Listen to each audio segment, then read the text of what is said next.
In this letter, we're looking at verbs with a weak letter root. These are al-af'al. These are the verbs al-af'al التي فيها الواو أو الياء. So here we have a verb يقاوم, and its root is qaf waw mim. يقاوم is the present tense verb to resist, and the root is again qaf waw mim. This verb has a weak middle letter, and the waw is a weak middle letter for the root qaf waw mim. The three weak letters in Arabic are alif, waw, and ya. That is because these letters serve either as vowels or as consonants. Here we have another verb, tuqidu, and the root here is ya, qaf, va. And tuqidu is a form 4 verb, meaning to wake up, and it's in the present tense. For example, we had tuqiduni jaddati fi sadisa wan nisf. My grandmother wakes me up at 6:30 in the morning. The root here is ya, qaf, va. However, when you look at the word, you see a waw there. The waw is actually in place of the original root letter ya. So this verb has a weak initial letter.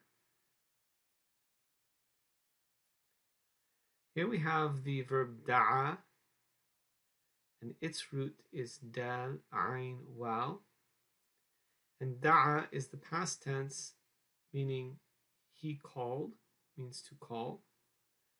And the root here, dal, ayn, waw, has waw as the weak final letter. So we've looked at three verbs in which one verb has a weak middle letter, one verb has a weak initial letter, and the third example here is where the final letter of the root is a weak letter.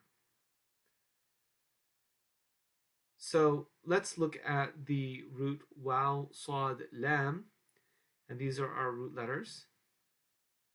And so we're going to put it into the pattern, these root letters into the pattern af'ala, which is the fourth form past tense verb.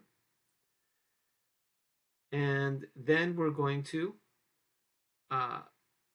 get the output, which is when we put in waw, sad, lam into the fa, ayn, lam of the pattern af'al, we get awsala. And so this is our verb. So the waw in this verb can be seen. So we see the waw in the root and we see the waw in the verb itself. Now let's give another example. Here we have waw, sad, lam again, wasala. And we have here yuf'ilu. And this is the present tense of the fourth form, awsala yusilu. And so we get yusil, and that's our verb.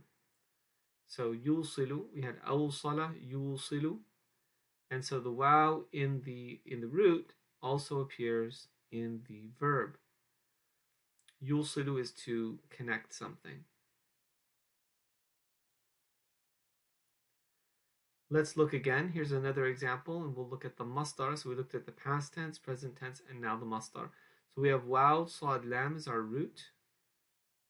And then we plug it into the masdar pattern, al-if'al for form 4.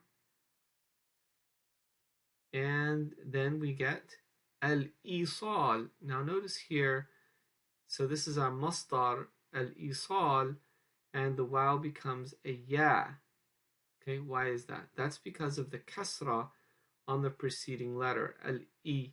See, if we said al-iwsal, that would be difficult to pronounce, especially because the point of articulation of the waw and the sad are close. So that waw is going to change to a ya because of the kasra. So it becomes al-isal. Okay, here's our verb root, our root again, waw, sad, lam. And now we're going to put it into the eighth pattern, past tense, ifta'ala, which is form 8, past tense. And then we get iwtasala, and this becomes ittasala. So the waw actually joins with to become a ta. So we get ittasala, and this is our verb. So the waw becomes a ta.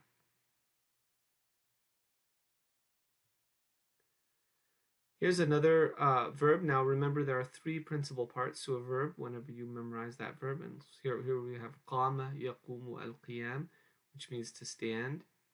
And then we have al-waw, which is the middle root letter of this verb. And notice here al-qiyam, so qama, yaqumu, al-qiyam. So the first past tense, qama, has an alif, but alif is never a root letter.